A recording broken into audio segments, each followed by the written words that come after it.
We give thanks this day for the gift of family and community, for the love and goodwill we are experiencing together. We ask that we know we are not alone in this time of transition and upheaval. Help us to accept change as an opportunity to grow in our trust and our understanding of each other. Help us to refocus on who we are and what we are about. Remind us that change will bring new energy, new life, and a recommitment to all we hold sacred. Grant us the security of knowing we can rest in the faithfulness of all those who love us and care for us. May this day be one of celebration, and may this period of accomplishment and transition be a time of transformation, allowing us to become all we are meant to be.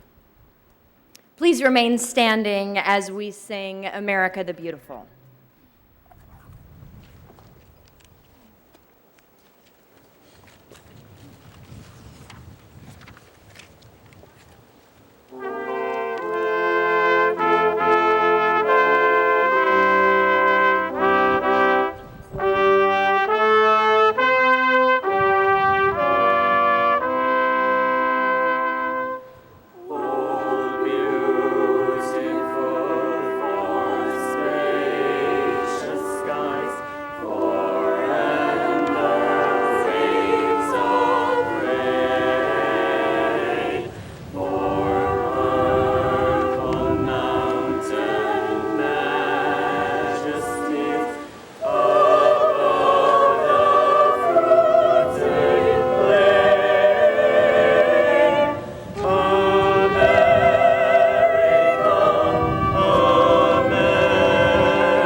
Please be seated.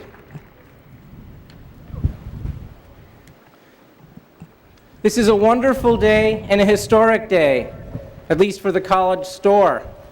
I hope all of you are going to stay warm. We expect no rain today, just a great celebration in a breezy day.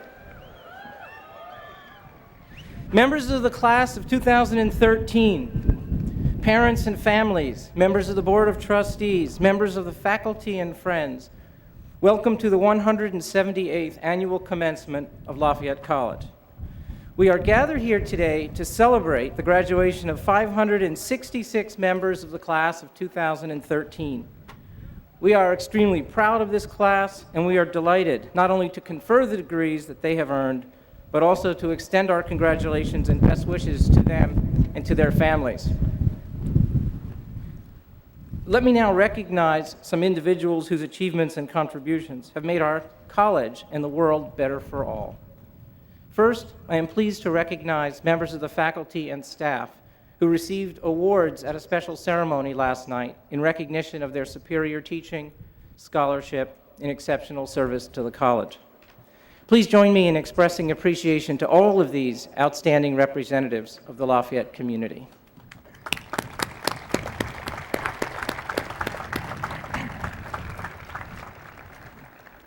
Four members of the faculty are retiring this year and have been awarded emeritus status by the Board of Trustees. They were recognized last evening at a dinner hosted by the board. Combined, they have given 150 years of service to Lafayette students and the college.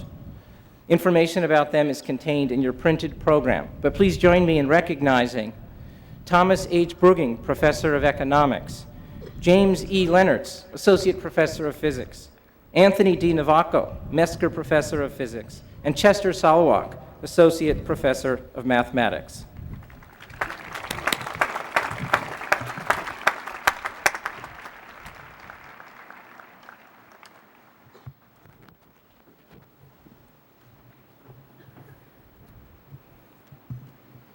Mr. President, fellow trustees, honored guests, parents, families, friends, and members of the class of 2013, it is our custom during these annual ceremonies to recognize a select group of individuals who exemplify in their personal and professional lives our college's most cherished ideals. It is with considerable pride and pleasure that we award to 5 special individuals this afternoon honorary degrees from Lafayette College.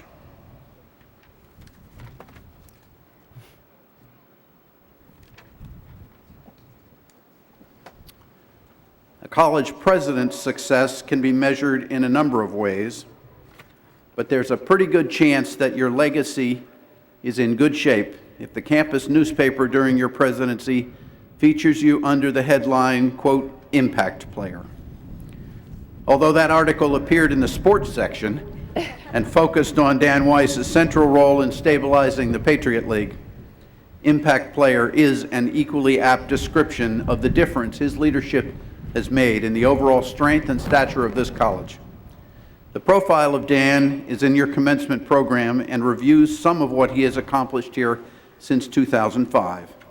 Accomplishments that have enhanced the quality of teaching and learning throughout the college, made our campus more beautiful, more welcoming, and more supportive of students' needs, sharpened our identity as an academic community, given us more reasons than ever to value our ties with Easton, and made Lafayette's name better known both in this country and abroad.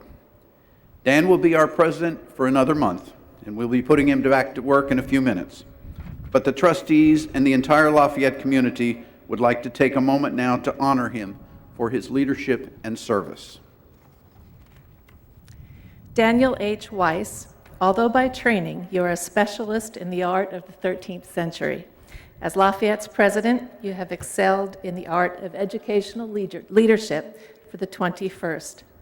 One of the attributes the Marquis de Lafayette most deeply admired about America was the young nation's commitment to promote the progress of civilization and learning.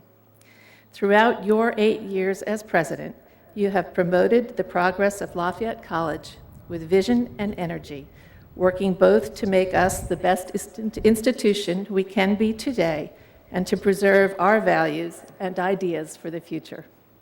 The theme of your inaugural address, "We aspire to excellence in all that we do," has been the touchstone of your presidency. Whether you were guiding the implementation of an ambitious strategic plan, adding faculty, facilities, and programs to enhance student achievement, extending the college's reach globally and locally, or organizing a major conference on the future of American liberal arts college, you kept your expectations bold and high, raising Lafayette to new heights in the process. In paying tribute to you today, we also express our great admiration and affection for Sandra, Teddy, and Joel. Their distinctive contributions as members of our community have added much to the success of your presidency. Therefore, by the authority granted by the Commonwealth of Pennsylvania to the trustees of Lafayette College, and by them delegated to me, I award you the degree of Doctor of Humane Letters, honoris causa, with all the rights, honors, and privileges thereto appertaining, in token of whereof I present you with this diploma and direct that you be vested in the hood emblematic of the degree.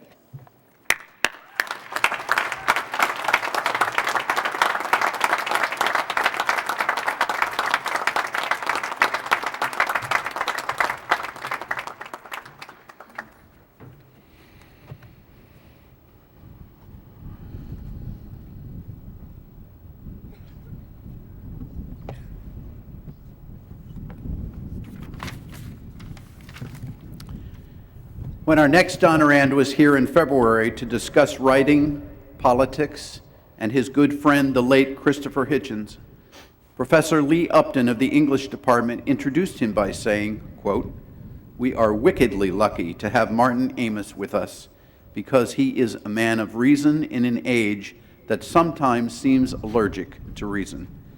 His intelligence, charisma, and wit captivated the audience that evening, and we are wickedly and wondrously delighted to have him back with us today." Martin Amis, although the congratulatory first you earned at Oxford confirmed your exceptional gifts as a student of English literature, it gave no hint that your own work in that language would secure for you the far greater distinction of being one of the most interesting, important, and original writers of fiction and nonfiction during the past half-century. The breadth of your accomplishment is extraordinary, from your slyly satirical and superbly crafted fiction to your penetrating commentaries and hauntingly honest autobiographical work. You are also utterly original. Whether you are challenging us to think of the Holocaust in a new way with Time's Arrow in the novel of that name, or affording us a clear view of the geography of a writer's mind in your memoir Experience, engaging us with your views on politics or literature, or reminiscing about your friendships with Christopher Hitchens and others, you never fail to enlighten and surprise. While your active public life and brilliant facility with words would seem to suggest that your extensive publication record has been achieved with ease, not effort, you are in fact among our most dedicated and hardest working writers. A deeply attentive shaper of plots and phrases who believes that no novel can work unless it works out morally, and whose advice to young authors is, don't do anything by accident. You model that advice by approaching your craft with passion, conviction, and purpose. Therefore, by the authority granted by the Commonwealth of Pennsylvania and to the trustees of Lafayette College, and by them delegated to me, I award you the degree of Doctor of Literature, honoris causa, with all of the rights, honors, and privileges thereto appertaining. In token whereof, I present you with this diploma and direct that you be vested in the hood emblematic of the degree.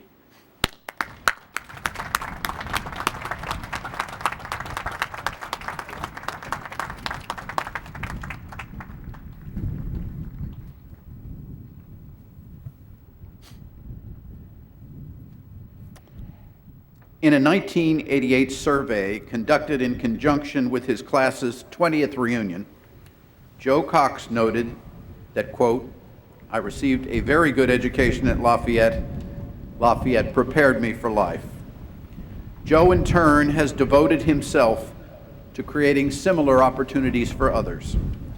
Next month, he will retire as the headmaster of the Haverford School after serving with distinction in that position for 15 years. We are fortunate that he will continue to shape the experiences of Lafayette students as a trustee and as chair of the board's Committee on Educational Policy. Joseph T. Cox, class of 1968. On the surface, you appear to be a study in contradictions. An English major who earned advanced degrees in that discipline, a Vietnam War veteran who concluded his 3 decades of military service as a tenured West Point professor, a poet of uncommon range and sensitivity, and a leader in the field of pre-collegiate education whose accomplishments as headmaster of the Haverford School have been both transformational and enduring. To those who know you, your broad experiences and proficiencies share a common thread: the intelligence, passion, and empathy with which you view the world and care about those who inhabit it. Your humanity has been evident in the lessons you have taught young men in battle and in the classroom, and in the clear-eyed honesty with which you have used your own poems and the poetry of others to find and tell the truth about some things. At Haverford, you strengthen the academic quality and the resource base of an already distinguished institution, while at the same time increasing its capacity to nurture and support its students. And to your service as trustee of this college, you bring both the wisdom to see our potential and the willingness to work hard to help us achieve it. Therefore, by the authority granted by the Commonwealth of Pennsylvania to the trustees of Lafayette College, and by them delegated to me, I award you the degree of Doctor of Humanities honoris causa, with all of the rights, honors, and privileges thereto appertaining. In token whereof, I present you with this diploma and direct that you be vested in the hood emblematic of the degree.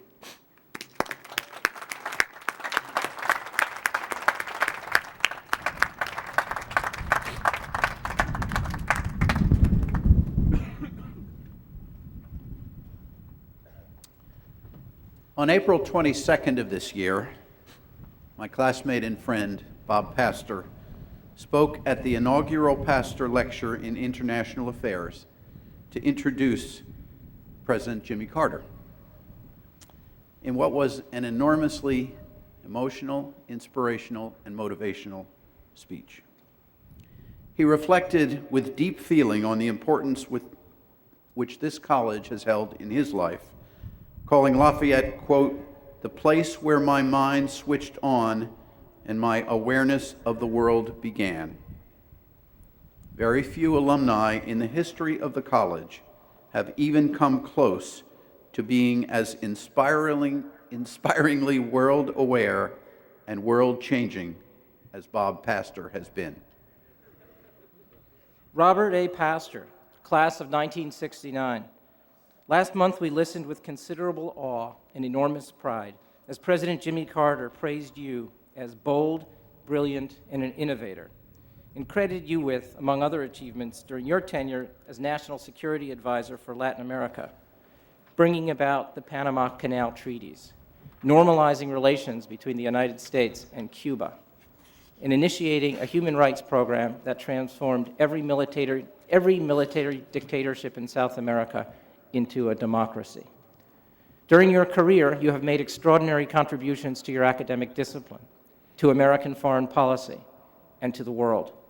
On this occasion, we pay grateful tribute as well to your leadership in helping Lafayette students become confident and informed global citizens.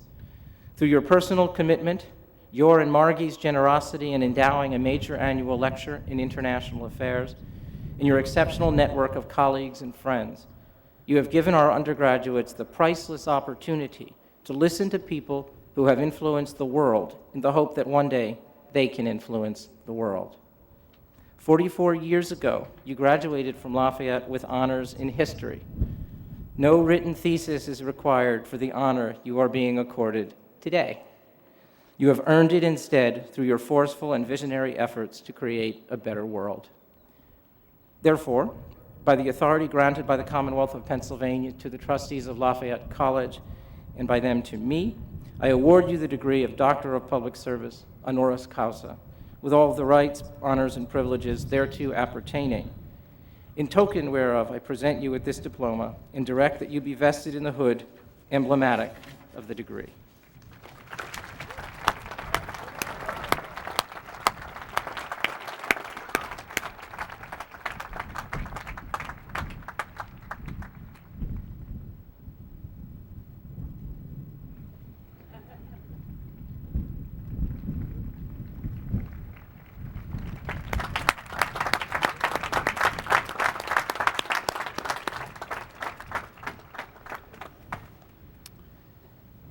In honor of its 50th reunion, Lafayette's class of 1961 endowed an annual lecture to be delivered by policymakers, scholars, and other individuals whose line of work deals with important issues and ideas in international affairs. Anne-Marie Slaughter's expertise in international relations and international law, her distinguished record as a professor and dean at Princeton, her service with the United States Department of State, and her incisive print and online commentaries about global affairs made her the ideal choice to be the first speaker in that important lecture series, and most worthy of the degree that we honor her with today. Anne-Marie Slaughter, your work as a scholar, educator, and public intellectual has long been distinguished by its quality, insightfulness, energy, and breadth.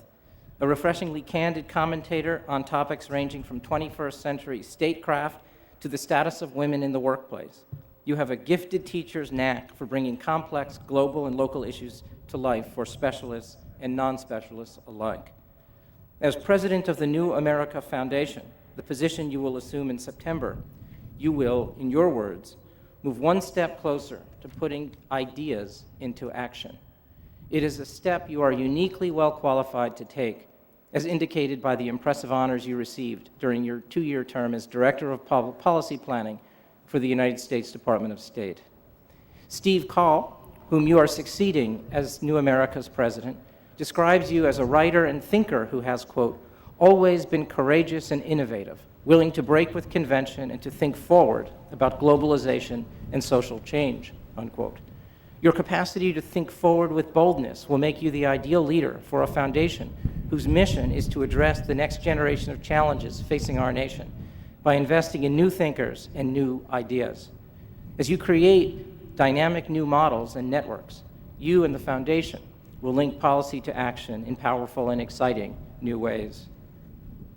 Therefore, by the authority granted by the Commonwealth of Pennsylvania to the trustees of Lafayette College and by them delegated to me, I award you the degree of Doctor of Letters honoris causa, with all of the rights, honors, and privileges thereto appertaining. In token whereof, I present you with this diploma and direct that you be vested in the hood emblematic of the degree.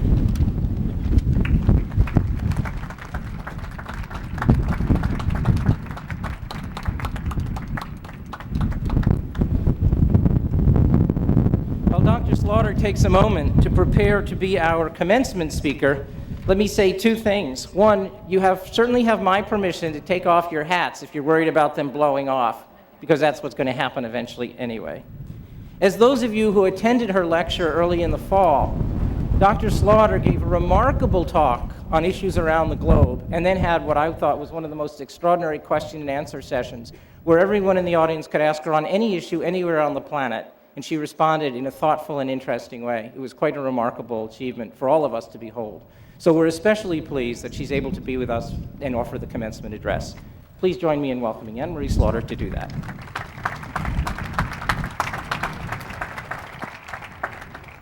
Thank you. The Christmas that I was 14, I looked in my Christmas stocking and found a little box, always a good sign, and in it was a small gold pointed heart, the little dangling pearl set with diamond chips. It was a small heart that had belonged to my great-grandmother. Next to it was a note from my father, which quoted the passage from Hamlet, Polonius to his son Laertes. This above all, to thine own self be true. And it must follow, as the night the day, thou canst not then be false to any man. At 14, I was becoming a young woman. My parents were telling me to follow my heart. This wonderful place, this wonderful college, has taught you to use your heads. It has taught you the critical thinking that is the great glory of American higher education. It's taught you to ask why when you see a fact or an event that others take for granted. And it's taught you to ask, why not? Cornan. When you are told that you cannot do something or a problem cannot be solved, nor a dream attained. This place has taught you to use your heads, but I hope it's also taught you to follow your hearts. So what's it mean to follow your heart? It's not the same thing as fulfill your dreams. I recently read an article about commencement speeches in which the author said most of them come down to follow your dreams. This particular article pointed out that he personally would have preferred some more practical advice, like hold on to your hats, or perhaps take the first parking spot you see. You can remember that too if you don't remember anything else I'm about to say. But dreams are lofty, insubstantial things. They are visions of what could be that you must work very hard to make real. Dreams are wonderful motivators of human behavior. But life often gets in the way, and many of you may still be trying to figure out what your dreams are, who you are, and what you do want to achieve. Following your heart is much more practical, much more everyday advice. It means two things, very simple. Do what you do want to do, what makes your heart beat fast. And don't do what you don't want to do. Let me give you two examples from my own life. When I was sitting where you were, and we just won't go into when that was, but it was sometime in the past. When I was sitting where you were, I had an incredibly clear idea of what I wanted to do. I had had it mapped out for 10 years. I was planning to go to law school, and after law school, I was going to go work for a big New York law firm, and I was going to work with a partner who was going to go into the State Department, and I was going to follow that partner into the State Department and go in and out. It's a well-trodden path for decades, and I had it mapped out. And I went to law school, and I went to work for a big New York law firm in the summer. And I got an offer from that big New York law firm, and that big New York law firm had a partner who had been Secretary of State. So everything was going perfectly. One small problem. I hated working in a big New York law firm. Slight difficulty. Maybe I should have thought of that beforehand. But here I was. I'd graduated from law school. I had an offer. All my friends were going to work in law firms. All my friends were on the way to their legal careers. And I didn't know what I wanted to do, but I knew I really didn't want to get up every day and go to work in that firm. So I kind of dropped out. I spent 3 years not at all sure what I was going to do. I pursued a PhD, but I wasn't pursuing a PhD to become a professor. I was pursuing a PhD because I couldn't figure out what else to do. I ended up becoming a law professor. The one thing I would have told you when I was sitting where you are, the one thing I was certain that I would never do would be to become a professor. But in the end, that's what made me excited, and that's what I ended up doing. Much more recently, I've decided to leave a tenured professorship at a university you may have heard of. Most people, including my parents, even at my advanced age, one still has parents and you care what they think, said, you can't give up tenure at an Ivy League university. People don't do that. But what the New America Foundation does makes my heart beat fast, makes me excited, makes me look forward to going to work every day. That's following your heart. All right, so at this point, your parents are thinking, great. I have supported my wonderful offspring in obtaining this degree, and here we have a graduation speaker who's really saying, don't do any of the things we expect you to do and the world wants you to do, just go do what you want. Well, I want to suggest two things that your parents will recognize as well. Bronnie Ware, who is an Australian blogger and a hospice nurse, she eases people out of life. And she wrote a book on the top 5 things that people say in their final days. And the first is, I wish I'd had the courage to live a life true to myself, not the life that others expected of me. And the second thing they say is, I wish I hadn't worked so hard. I wish I'd spent more time with my family. And that's the second meaning of follow your heart. It's not just that it will point you in the direction of work you want, but also in the direction of the people you love. And they are every bit as important as the work you will do. If those same wonderful parents and grandparents that are sitting in the audience here, if you honor them today as you go on in life, if they need you, or more likely they'll tell you they don't need you, but you want to be with them, follow your heart.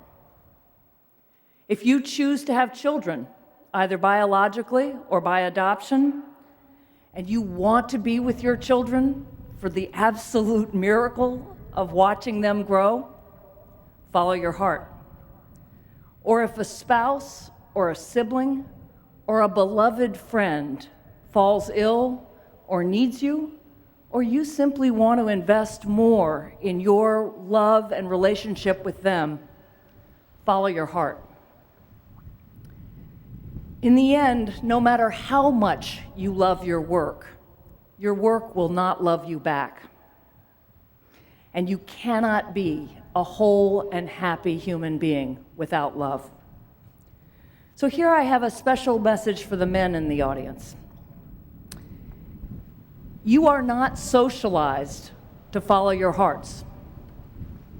Some of you may know the Game of Thrones. So in the Game of Thrones, and if you don't know it, you should read it and watch it. So in the Game of Thrones, there's the Night's Watch, a group of men who are sworn to defend the realm. And a master, Master Aemon of the Night's Watch, says to a new recruit why the men who are sworn to protect the realm vow never to marry or to have children. He says, "It is so they will not love, for love is the bane of honor, the death of duty. What is honor compared to a woman's love? What is duty against the feel of a newborn son in your arms or the memory of a brother's smile?"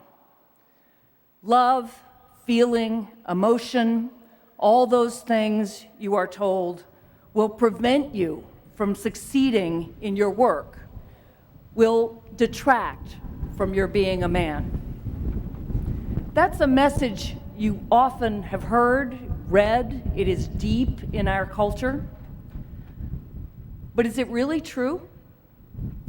Look at our own version of the Night's Watch. Look at our own military. So what are our soldiers taught to do?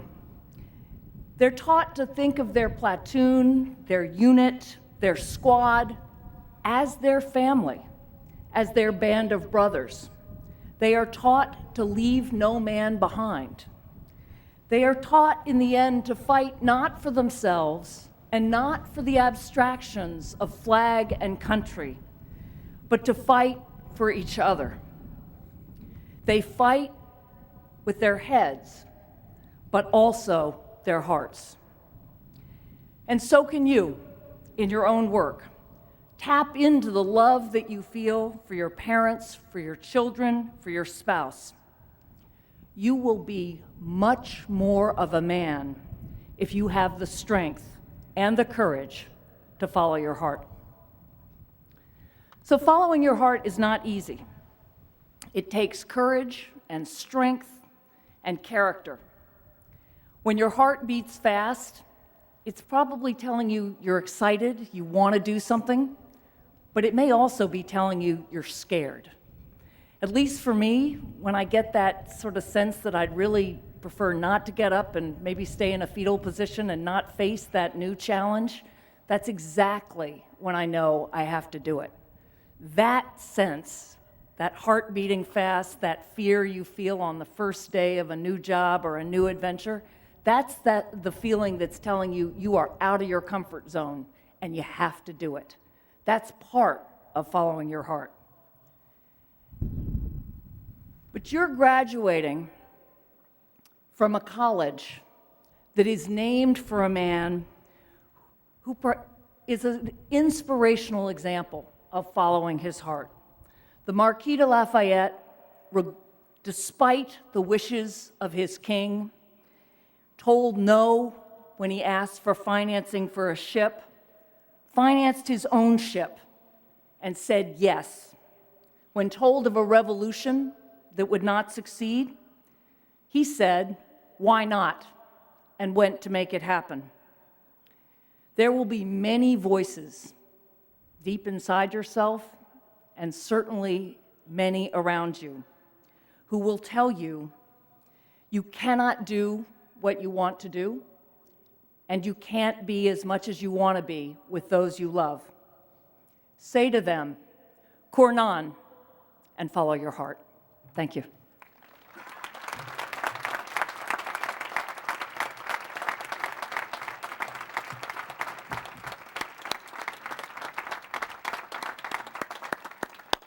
Thank you so much, Dr. Slaughter, for those powerful and wise remarks. I hope all of you have had an opportunity to take them to heart as you embark on this next chapter in your lives. And as you embark on this chapter in your life, I'm pleased to know that you're now armed with a Lafayette degree. Before we proceed now to the conferring of degrees to the class of 2013, I want to ensure that everyone can see the ceremony. Therefore, we ask that parents, family, and friends not come forward to take individual photographs or videos of the graduates, either from the front or the sides of the platform. A photograph of each graduate and a video recording will be available to graduates and their families early in the summer. Now, Professor Rosemary Bucas will present the graduating class of 2013. Will the members of the graduating class please rise?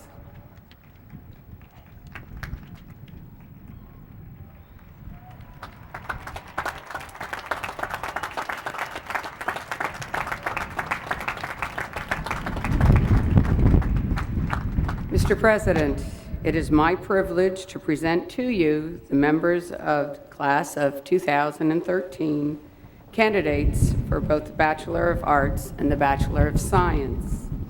As acting clerk of the faculty of Lafayette College, I certify to you and to the Board of Trustees that the candidates have completed the requirements established by the faculty for their respective degrees. The faculty recommends that the degrees be awarded. By virtue of the authority vested in me by the Commonwealth of Pennsylvania and by Lafayette College, I confer upon you the degrees for which you are eligible, and therefore confer upon you all of the rights, privileges, and responsibilities pertaining thereto. Will you please come forward to receive the diploma in witness thereof?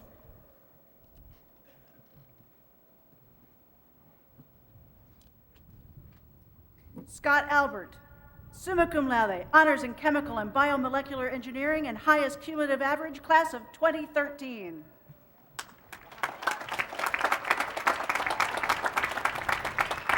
So-Ing Chun, summa cum laude, honors in chemical and biomolecular engineering and highest cumulative average, class of 2013. Megan Young, summa cum laude, honors in civil and environmental engineering and highest cumulative average, class of 2013.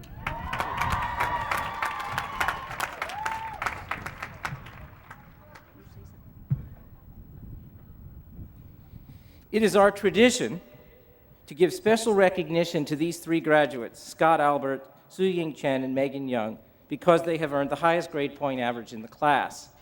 They have earned a 4.0 grade point average. That means none of them ever got a B. This is a significant achievement, and I am pleased to present them with a token of our respect and appreciation. Please join me in offering our congratulations.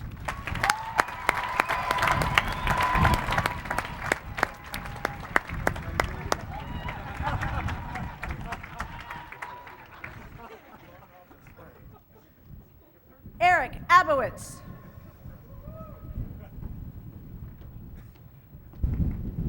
Angel Ackerman, Honors in International Affairs. Michael Adamson, summa cum laude. Ariana Agostinas. Amira Asen, cum laude. Assad Akram, cum laude, Honors in Chemical and Biomolecular Engineering. Richard Albertini, summa cum laude.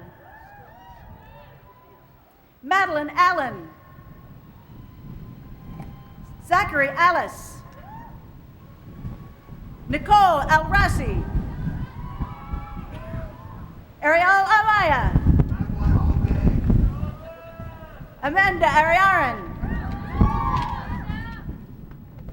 John O'Jelly. Andrew Barr. William Barlow, summa cum laude, Honors in Civil and Environmental Engineering. Tahir Basil. Stephanie Bateman. Bridget Becker. Robert Benson.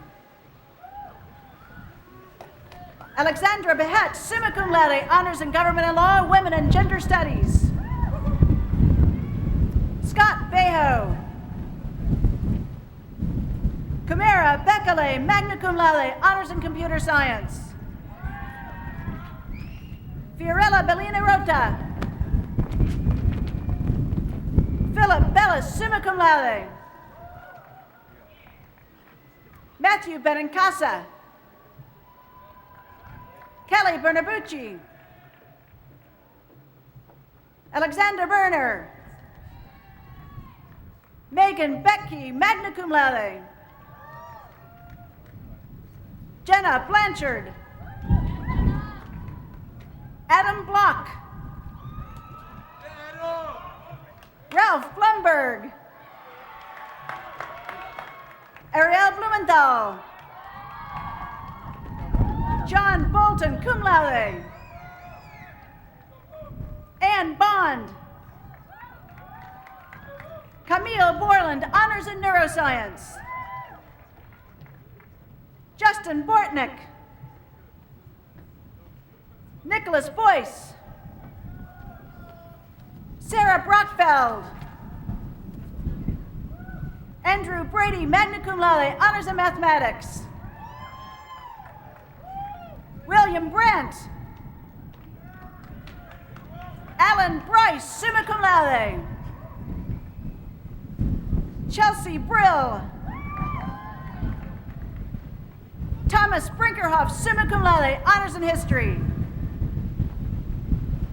Kenneth Bryant. Julia Brodsky, cum laude, Honors in Psychology. Laura Brotzman, Honors in English. Alexandra Brown. Christina Brown. Emily Brown. Joshua Brown. William Brown. Nicole Brunel. Kevin Burkle. Zhang Bui. Samuel Bird. Guthrie Burke. Mariana Byrne. Alexandra Caballero. Kelly Cajanello. Kelly Callahan. William Campbell. Nicholas Carboni, magna cum laude.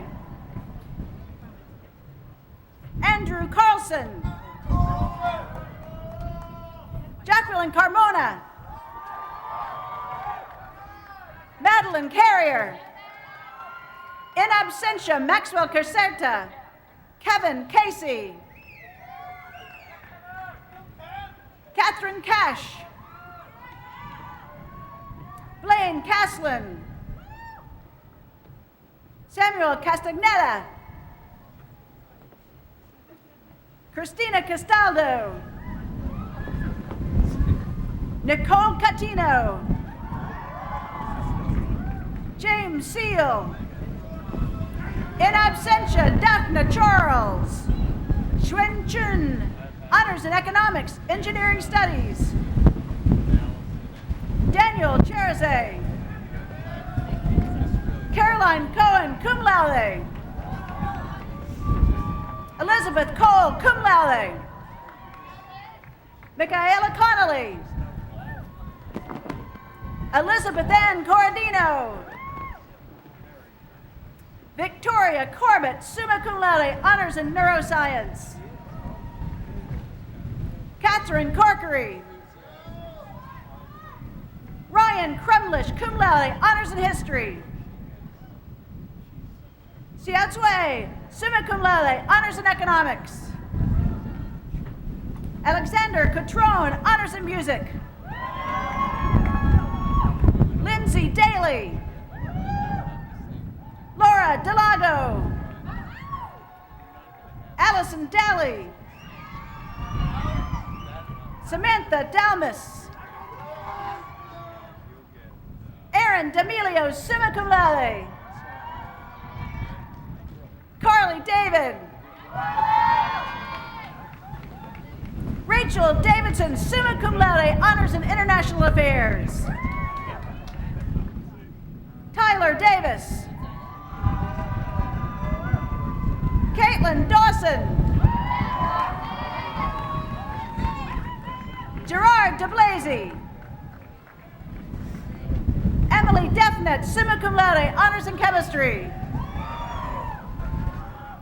Michael DiGirolamo. Leah Deitch. Lisa DeJoseph. Daniel DeLuca. Julie Deppenbrock, magna cum laude. Jonathan Dever. Deanna DeCroce. Nicole Dietrich. Gregory Dietz. Alana Dingman. Candace Dipsy, cum laude.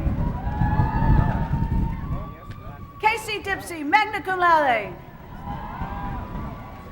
Mahmoud Jinjiev, cum laude. Paul Dabrowski. Eric Doknovich. James Dorsey.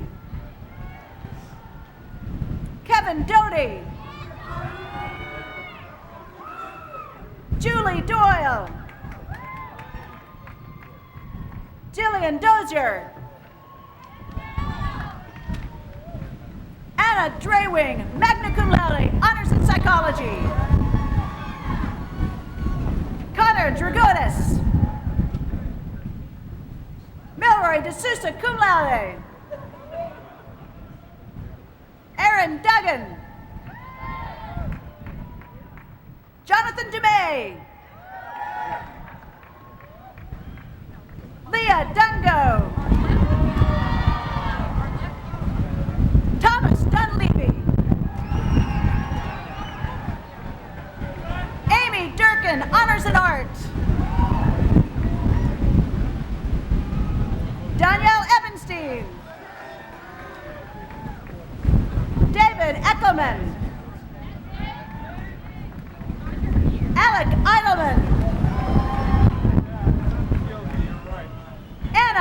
Weinstein, summa cum laude, honors in anthropology and sociology. Alan Elder.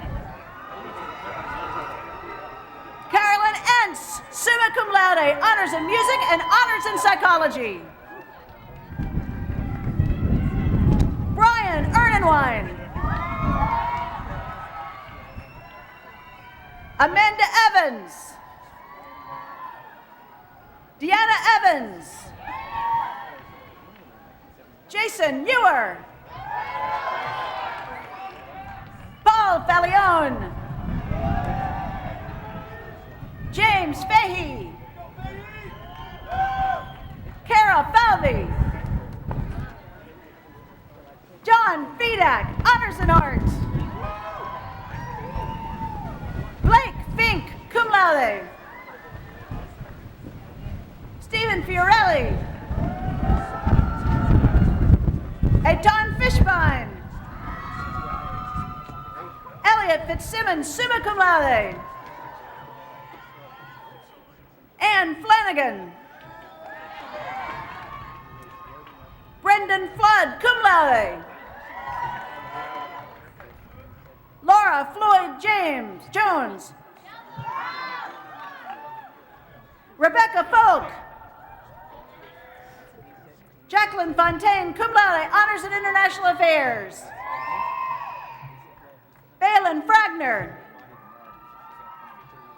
Jacqueline Freeman. Sarah Fernapple. Arthur Fuller. Michael Gadigan. Case Garner. Joshua Giese. Scott Gelbman. Liu Shagun, cum laude. Carson Gentry. Flamena Gikieva. Jamie Gatto. William Giamatti. Lisa Gianandrea. Victor Giannini. Levi Geese. Ariana Georgie, honors in physics. Nirav Giri, magna cum laude. Diana Giletti. Scott Glixman, summa cum laude. Addie Godfrey. Zachary Gold, magna cum laude. Matthew Goldman. Rachel Ganella. Evan Guberman. Natasha Gordon. Caroline Guss. Rodney Gould. Catherine Gramigna, honors in chemistry. Autumn Green.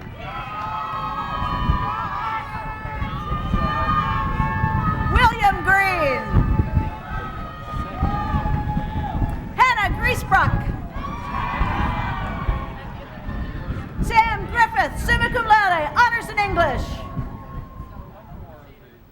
Hannah Grover. Ann Groves. Julian Golbinski. Abhijit Gupta. Emmanuel Guerrera. Derek Gusseroff. Gregory Hadley. Paul Hazavich, summa cum laude, honors in Russian and East European Studies. Karine Habutstros. In absentia, Rita Hack. Donald Harris. Julia Harris, honors in chemistry. Lauren Hartnett. Jacob Hartwig. Bonnie Harvey, summa cum laude, honors in mathematics. Philip Hathaway. Joseph Hattis. George Harlock. Waha.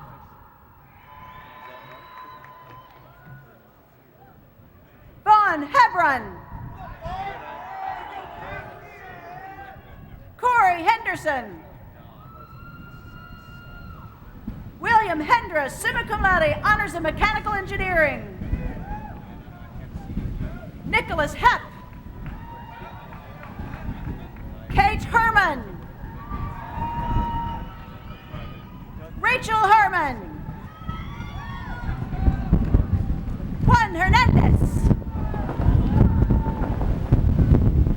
Jennifer Heaster. Andrew Ho. Bradley Hopeck. Christopher Horning. Ada Juan, cum laude. Ellen Hughes. Ryan Hughes. Alexa Eichler.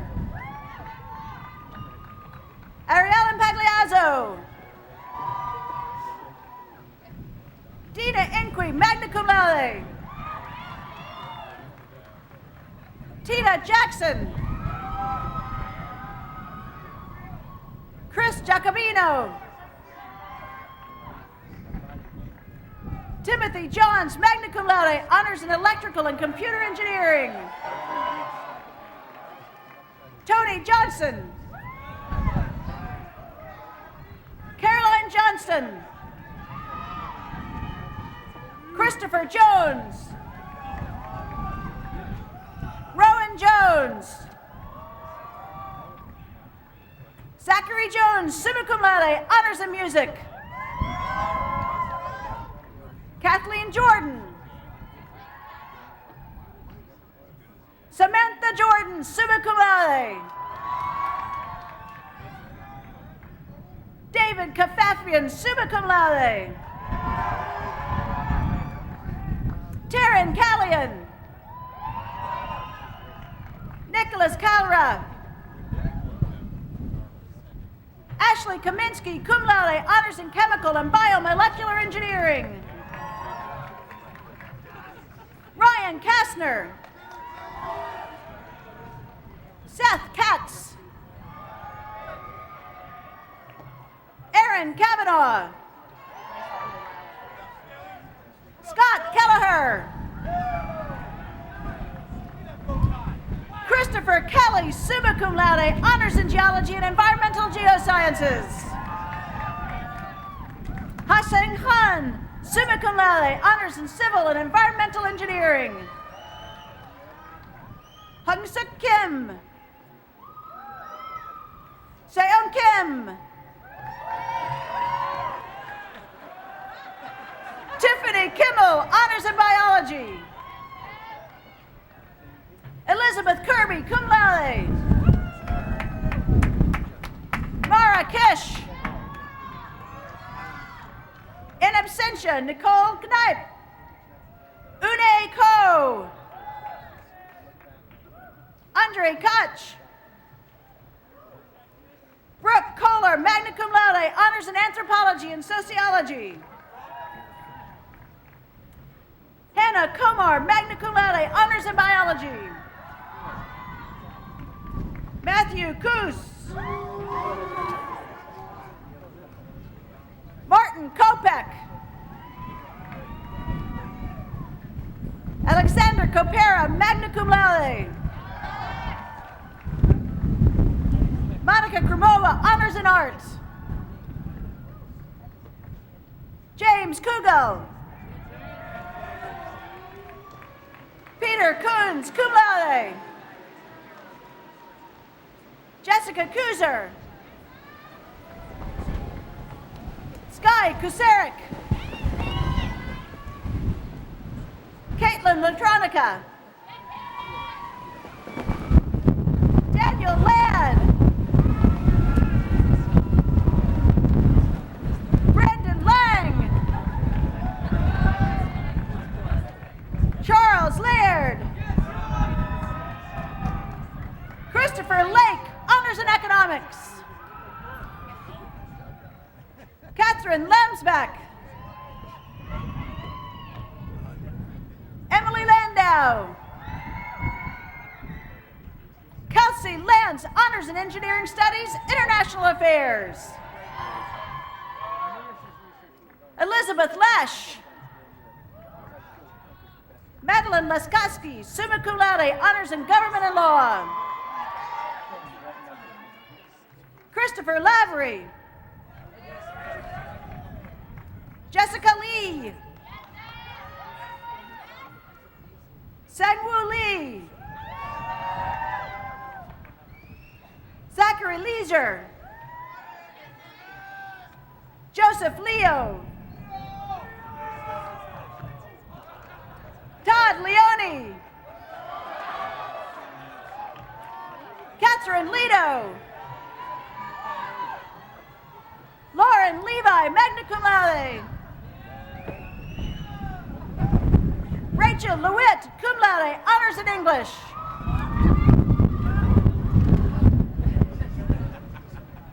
Miyan Lee, magna cum laude, Honors in Civil and Environmental Engineering. Yang Lee, summa cum laude. Xiaoan Liao, Honors in Economics. Maria Liberty, Honors in Biology. Brianna Lindy. Cameron Linville, magna cum laude. Kelly List, summa cum laude, Honors in English. Jane Liu. Nicole Levados. Robert LeJudas. Tatiana Logan, summa cum laude, Honors in Anthropology and Sociology. Jessica London, magna cum laude. Anthony Lawrence, cum laude. In absentia, Yanka Lovering. Adam Lukoski. Brian Lynch. Jordan Lynch. Richard Lister. Xingyi Ma, summa cum laude, Honors in Art. Maria Mahalik. Hamish McPhail, summa cum laude. Lara Magan. Nicole McGuire. Ritesh Mahajan, magna cum laude, Honors in Art. Callum Main. In absentia, Matthew Majoka. Monica Manglani, summa cum laude, Honors in Neuroscience. Alicia Manning. Alexa Maramba. Justin Marcus. Chelsea Marone.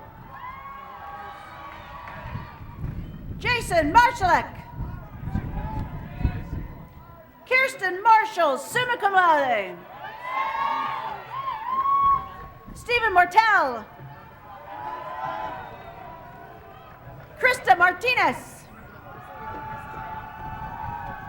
Nicholas Martinez. Julia Mason. Michael Massa. Megan Matuski, cum laude. Victoria Maxon. Ryan McDonough. Paul McFadden. Tracy Tracy McFarland, summa cum laude, honors in history. Kevin McGuigan. Connor McNamara. Ryan McVeigh. Avi Mirsky. Matthew Metzger, summa cum laude, honors in history. Ryan Middleton. Andrea Michaels, cum laude, honors in engineering studies. Christopher Miles, summa cum laude, honors in electrical and computer engineering, mathematics. Gregory Miller. Taylor Miller. Anna Minkler, honors in English. Catherine Mishler. Abigail Mitchell. Caitlin Mitchell. James Moore, cum laude, honors in music. John Moores. Stuart Morrell. Jonathan Morgan. Derek Morris.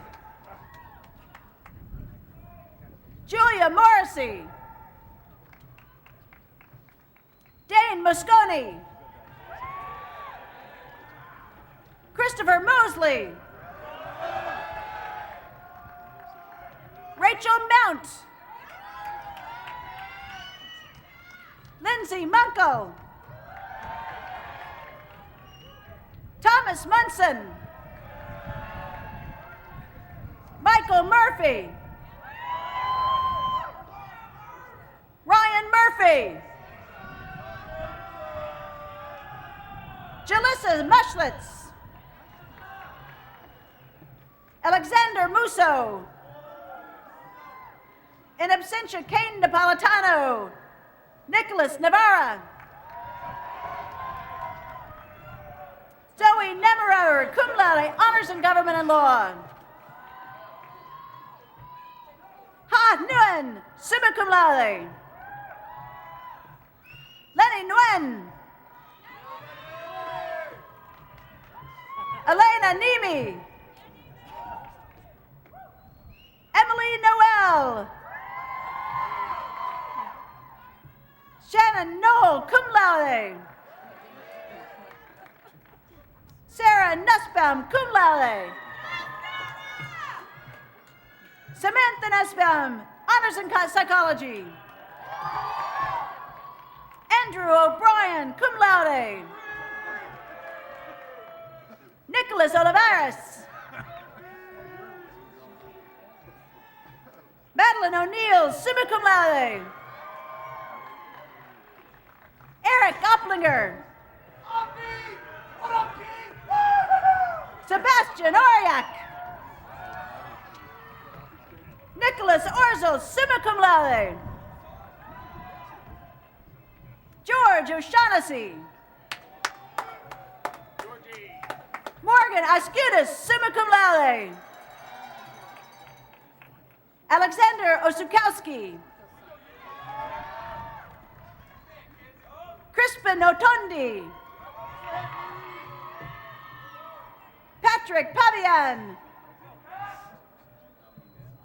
Jeremy Pagano. Konstantinos Papadogiannis.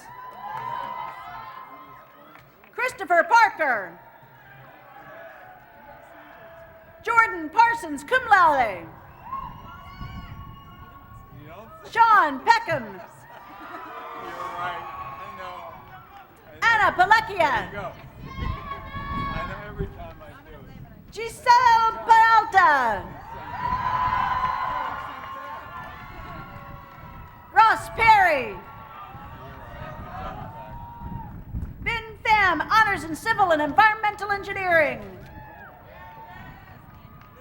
Tong Pham, magna cum laude, honors in computer science. Peter Phillips. Catherine Piazza. Charnel Pinkett. Jane Pippa. Jessica Policio, summa cum laude. Alexander Pong, summa cum laude. Brandy Porter. Joseph Pratty. Samantha Price. Zachariah Proten. Asa Puckett, summa cum laude, honors in mechanical engineering. Lauren Puala. Dana Purdy. Shenzhen Chow. Boyoung Sen, summa cum laude, honors in mechanical engineering. Sarah Quickle, honors in art. Hannah Quinlan. Adam Rabin, summa cum laude. Alexander Rebke. Andre Rafizadeh. Abdul Rahman Rahim. Athena Rakebrand. Pratana Ranjit. Alexandra Rappaport. Gregory Rao. Lucas Riley, summa cum laude, honors in English, music. Eric Runmund. Elizabeth Rensselaer. Christopher Resnick. Ariel Reyes.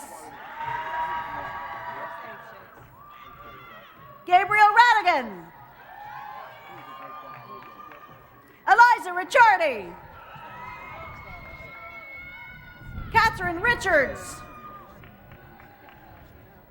Rachel Rickford, honors in music. Marissa Rinderman. James Rippian. Glenford Robinson. Cameron Roach, honors in government and law. Monica Rodriguez. Stephanie Roblin, summa cum laude. Meredith Rohrbach, honors in chemistry. Meredith Rosa, honors in French. Andrew Rose. Samuel Rosen. Samuel Rosen. Zachary Rothkopf. Jessica Rothstein. Andrew Rowland, cum laude, honors in chemistry. Andrew Ruck, magna cum laude. Jonathan Roof. Maria Rusev, honors in physics.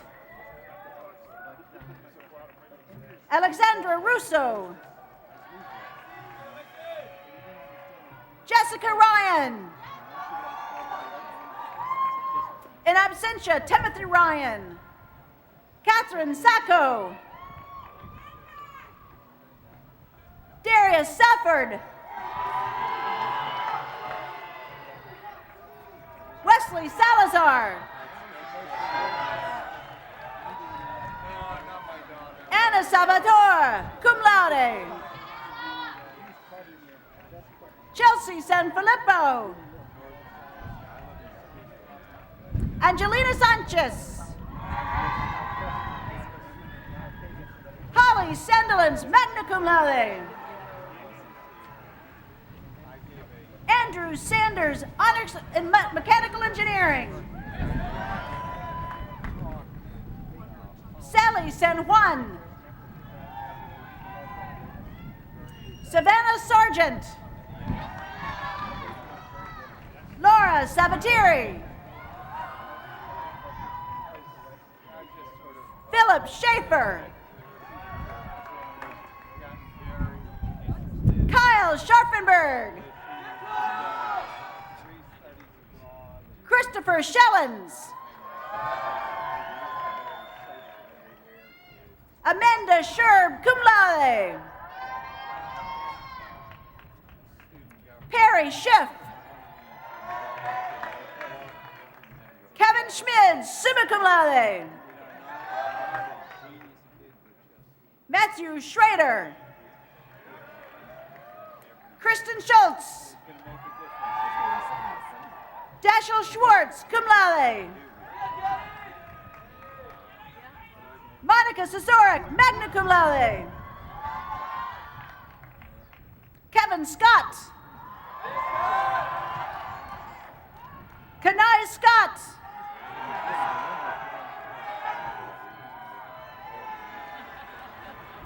Kelly Centers, summa cum laude, honors in government and law, international affairs. Antonio Serrano, cum laude, honors in biology. Amy Shannon. Evan Sheehan, honors in mechanical engineering. Caroline Shield. Defim Sadeka. Sabir Siddiqui. Alana Siegel. Derek Sigler.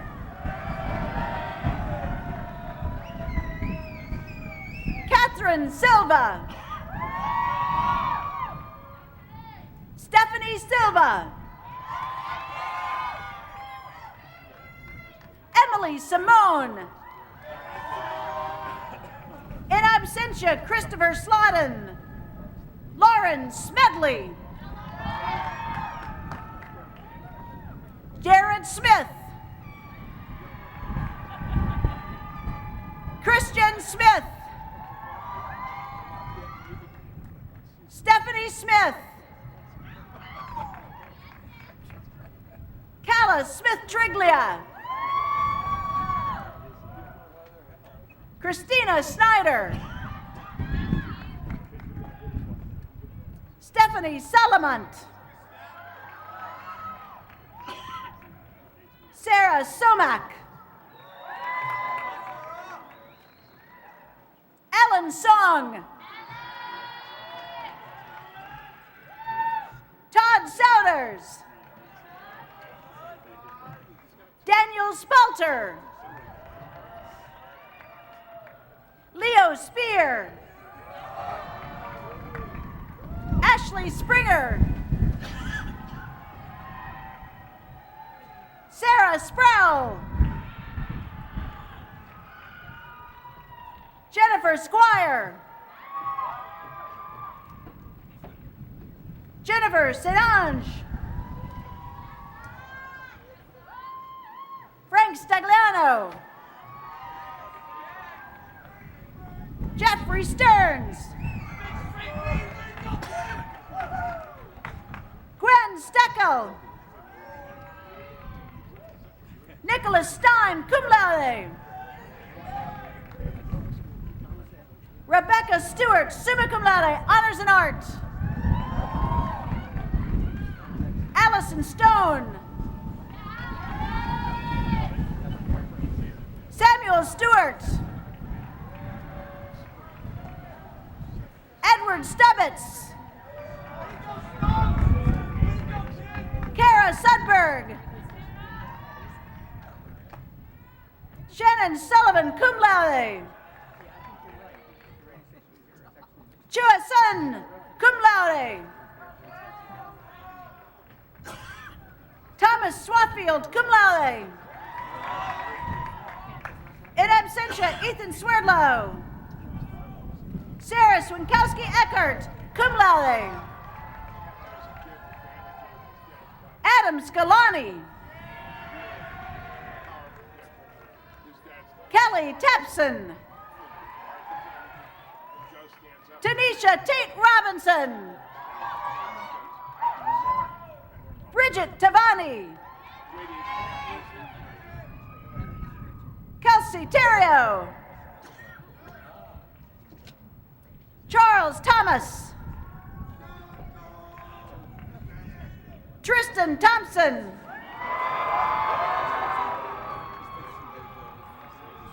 Devin Thorsells, summa cum laude, honors in international affairs. Georgie Todoroff. Colin Topo. Brian Tomasi. Daniel Tatunji. Stephen Tringali, honors in art. Gregory Troutman, honors in neuroscience.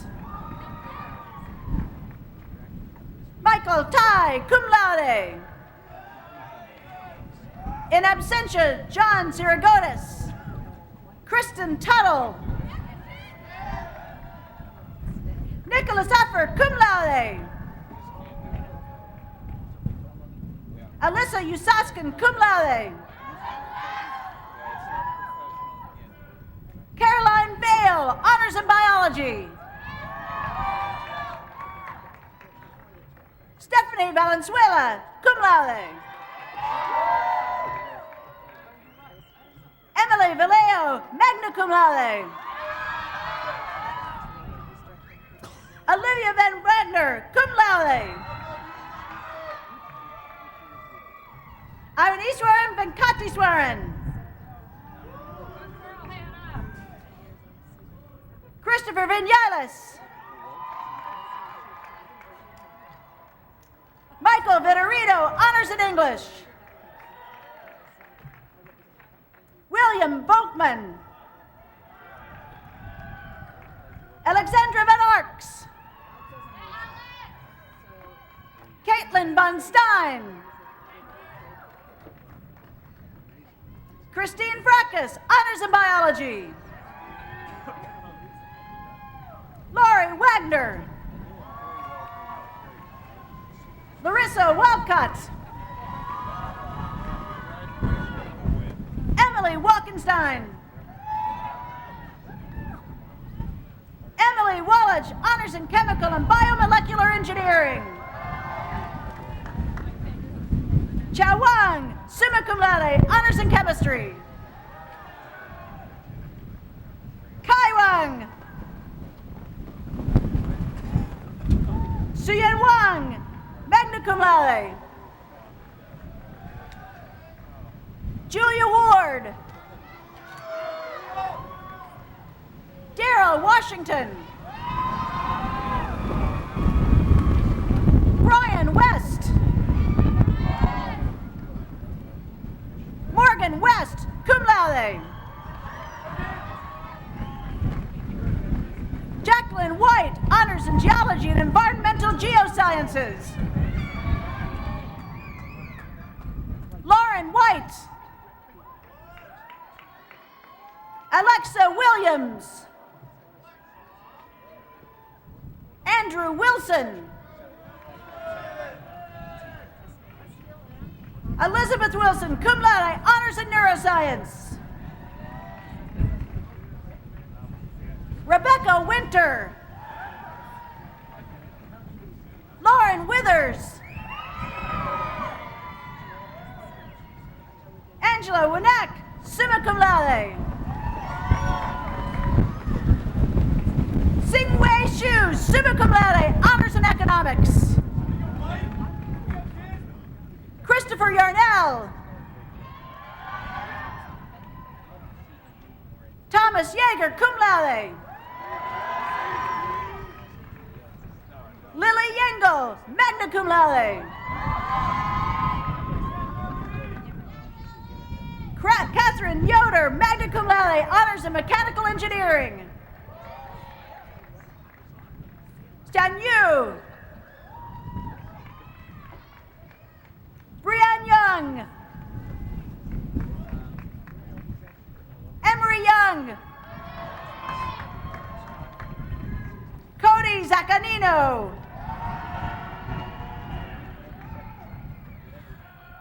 Gerald Zaremba. Anthony Zawadski. Liang Chen, summa cum laude, honors in mathematics. Roger Zhou, honors in mathematics. Caitlin Zoller. Neil Zott.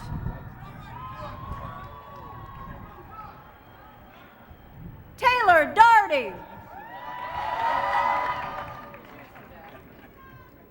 Caroline Lang, honors in government and law. Lucas Simpson. Zachary Winthrop, summa cum laude, 2013 Pepper Prize winner.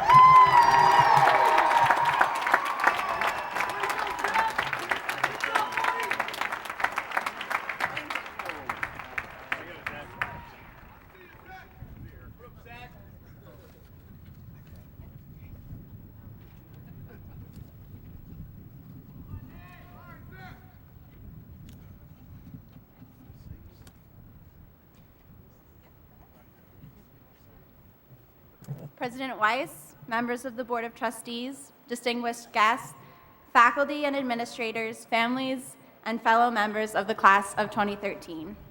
Good afternoon, I'm Caroline Lang, and standing beside me are Lucas Simpson and Taylor Dougherty. We are the co-chairs of this year's senior class commencement gift. I would like to say for all of us that it has been an honor and privilege to serve in this position. We could not, however, have done this without the support of our class and a dedicated group of 12 volunteer agents, Amanda Whitbread, and the staff of the annual fund. Together, we have stalked each and every one of you on and off Facebook until you gave to the gift. We would like to ask our fellow agents to please stand and be recognized for your hard work and your success at getting the gift, no matter the cost.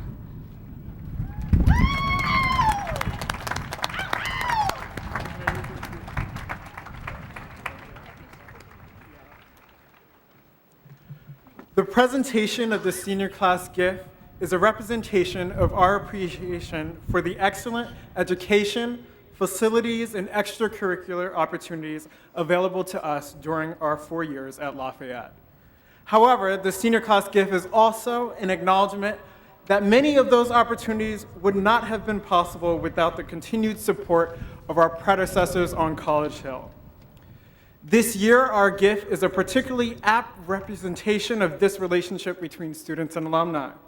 4 members of the Board of Trustees proposed a challenge for the class of 2013.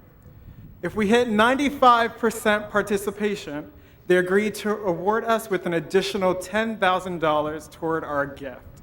We have not yet met that challenge, but there is still time to give.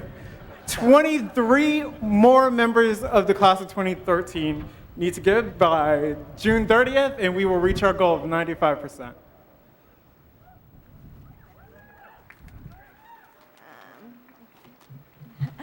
Today, we are pleased to announce that with gifts from 515 seniors, we have achieved 91% participation in the class gift.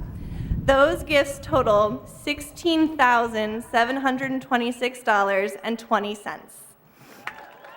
Right? Our gift will have an immediate impact on the students in the classes of 2014, 2015, and 2016 by providing internship stipends to be distributed by Career Services. Thank you again for your contributions to our senior class gift. We hope you continue to give back to Lafayette and join the ranks of alumni who have supported you during your time here by contributing to the annual fund each year. While this is the last time we stand before you as your class gift chairs, have no fear. In our new roles as the class fund managers of the class of 2013, we will continue to stalk all of you for years to come. Congratulations, class of 2013, and best of luck in all your future endeavors. We did it!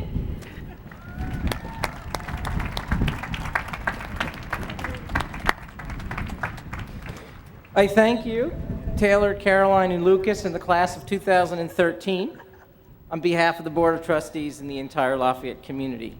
We know how hard you and your captains and agents worked to achieve your goal, and the generosity and support of the members of the class of 2013. This is a wonderful achievement, and we're very grateful to you. So.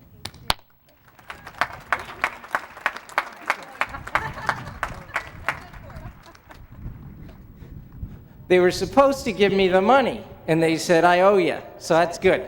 I'm good with that. Thank you all, and congratulations. It is now my great pleasure to introduce you to a graduate of the class of 2013 who has achieved one of Lafayette's highest honors. He is the 2013 recipient of the George Wharton Pepper Prize. The Pepper Prize was established in 1924 by George Wharton Pepper, an eminent Pennsylvania attorney and United States senator. Each year, the prize is awarded to the senior who, by vote of the faculty and the students, most nearly represents the Lafayette ideal. This is the tradition which Zachary has joined in 2013 as the recipient of the Pepper Prize. He is both a fine student and an outstanding campus leader. Zachary, congratulations to you. And it is my pleasure to also give you the prize.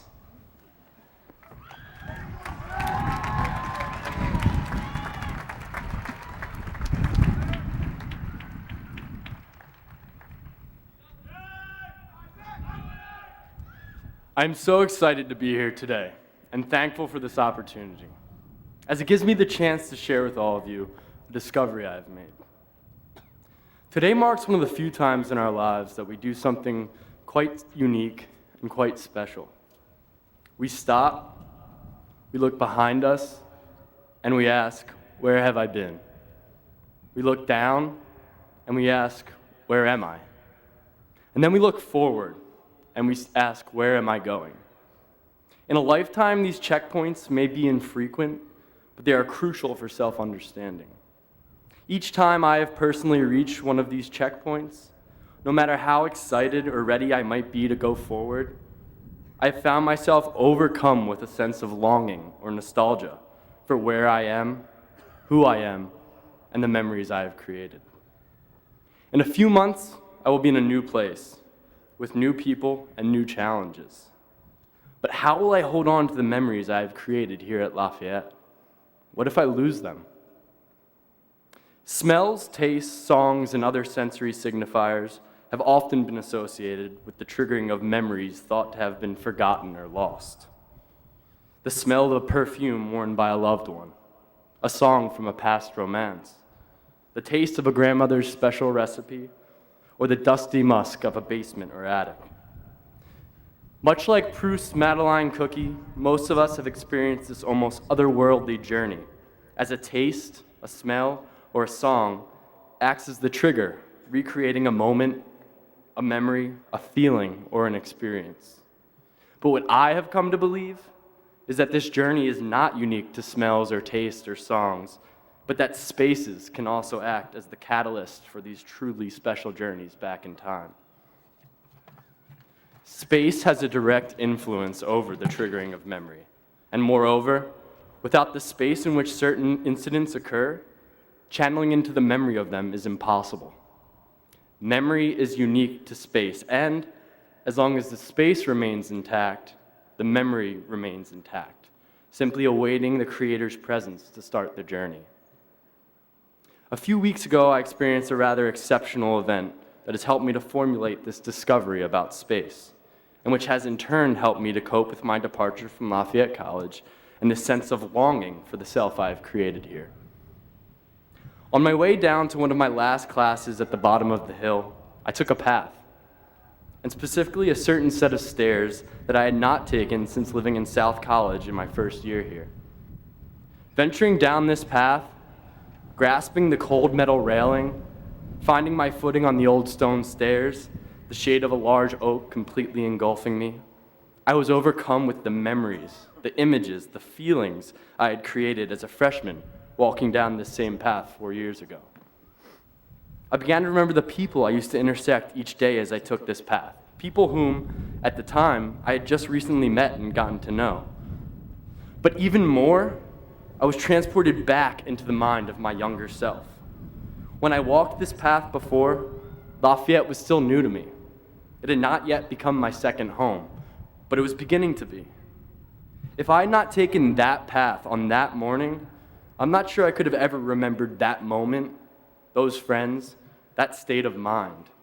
The space triggered the memory of my younger self, and 4 long years later, the memory was sitting dormant on those stairs, just awaiting my presence to initiate the journey. And as I begin to reflect on this moment, I begin to encounter these memories all over campus. This quad, for instance, a place customarily thought of as exposed or public as it is today, evokes in me memories of complete solitude. After arduous nights spent studying until the wee hours of the morning, I found myself strolling across this quad. My studying was complete. There was nothing more I could do that night. And with a myriad of terms and images flowing through my mind, music blaring in my headphones, and a full moon illuminating my path, these walks were some of my favorite times here at Lafayette. And thus, the space of this quad will forever transport me back to these beautiful moments of peace and serenity. But these spaces need not be large. There are tables, for instance, in the library, whose presence can give me physical pain as I'm transported back to a particularly rough finals week. Maybe even a table in the cafeteria which evokes a similar type of stomach discomfort. Or maybe even a couch in a common room where my freshman year hallmates became my lifelong friends, and possibly even the carved stone behind Pardee, where I sat and looked out over the city of Easton amidst the range of seasons and years. And so, as I've reflected on these places and their impact on me, I've come to find this campus as almost a stockpile of the memories and experiences I've created over 4 years.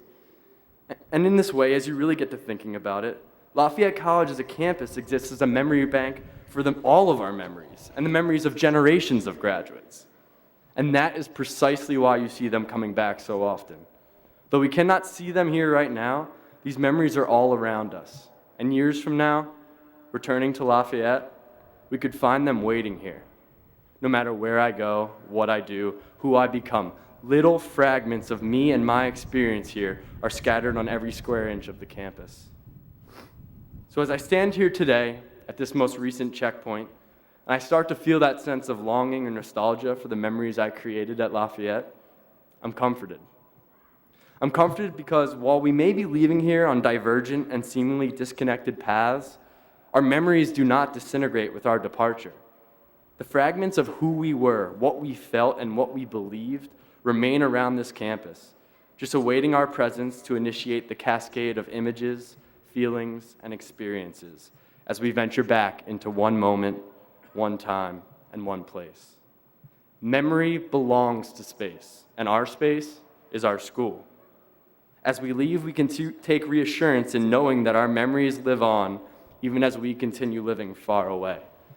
I can only speak for myself, but accepting this truth and trusting that our memories are in safekeeping here on campus truly makes saying goodbye a much easier and rewarding task.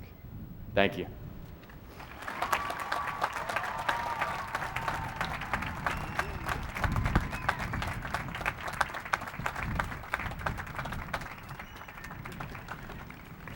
Thank you very much, Zach. Great job.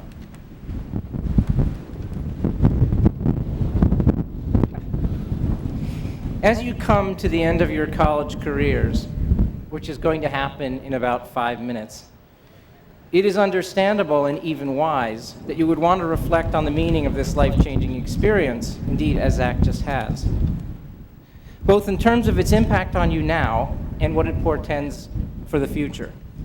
For many, the progression is something like the following. Right now, your Lafayette degree is mostly a promising credential. As you begin graduate school or a new job, you will appreciate at least some of what you actually learned here. In a few decades, this time in your lives will be remembered as a source of old friendships and mostly pleasant experiences. And eventually, your college years will evolve into a blissful and utterly flawless memory. Somewhere along this continuum, I hope sooner rather than later, each of you will turn to thinking carefully about what you really learned in college, and especially about how the experience helped you to value the power of ideas, and even more, to reflect on who you are and what you believe.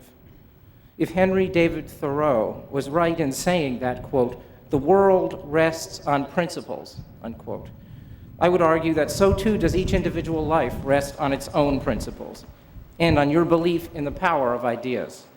Indeed, I would suggest that what you believe is the most important thing because inevitably it serves as the foundation of your character and the basis of your actions.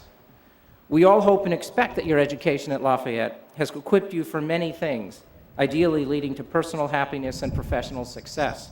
But I hope too that it has given you the skills and the desire to do the serious work of reflection about what you believe. For many people, determining what you believe is simply the cumulative result of your reactions to what happens around you. What do you really think of Obamacare or the war in Iraq? Is global warming a real threat to the environment? Should we allow guns on college campuses? Has bipartisanship become an artifact of the 20th century? I would suggest that determining what each of you believes is an exploration deeper than simply assessing how you feel about a series of specific and transitory issues. And this work can help you to ground you in ways that will surprise you and ideally serve you well in the years ahead. It will also define who you are. In order to figure this out, you will need to reflect carefully on your own values and how you understand your role in the world. What are your obligations to yourself and to others? Is there such a thing as perfect justice? What real importance is there to what you believe and what you do? How can you actually bring about productive change in the world? This is in part what we mean when we talk about an examined life. These questions and others will help you to figure out what you believe. And that is the first step to making a difference. With a deeper understanding of who you are and what you can contribute comes a greater desire actually to engage and to make a difference. I believe that the world improves one good idea at a time, and that is the only way it ever improves. I hope that you can take what you have learned here to find your way to making a difference. As Thoreau said, quote, "Your success will be in proportion to your devotion to ideas," unquote. More than anything else, may that be the enduring legacy of your college experience. Congratulations, and thank you.